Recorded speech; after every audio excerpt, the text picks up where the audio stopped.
አምላካችን እግዚአብሔር ኢየሱስ ክርስቶስ ቅዱሳን የሆኑ ደቀ መዛሙርትና ንጹሐን ሐዋርያት እንዳልካቸው እናንተ የምታዩትን ያዩ ዘንድ ብዙ ነቢያት ጻድቃን ምድር ባላዩ እናንተ ዛሬ የምትሰሙት ይሰሙ ዘንድ ምድር ባልሰሙ የእናንተ ያዩ ዓይኖቻችሁ የሰሙ ጆሮቻችሁ ግን የተመሰገኑ ናቸው። እኛንም እንደነሱ ይበቃን አድርገን በቅዱሳን ጸሎት የከበረ ወንጌል ቃል ሰምተን እንሰራለን።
አቤቱ አምላካችን እግዚአብሔር በቀኝ አስቀድሞ ሞቱትን ገብረ ጻድቅ ወለተ ሰማዕትን ዓመተ ጽዮንን አሳርፋቸው። የሁላችንም ሕይወት የሁላችንም ተስፋ የሁላችንም ማዳን የሁላችንም ማስረሻ አንተንና ለአንተ ምስጋና እስከ አርያም ድረስ እንልካለን።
በእንተ ጸላ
ልዑል እግዚአብሔር ሁላችንን የሚባርክን በመንፈሳዊ በረከት ሁሉ ያክብረን።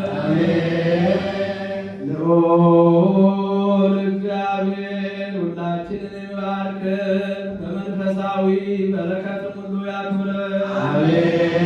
ወደ ቅድስት ቤተክርስቲያን መግባታችንን ዘወትር በመፍራት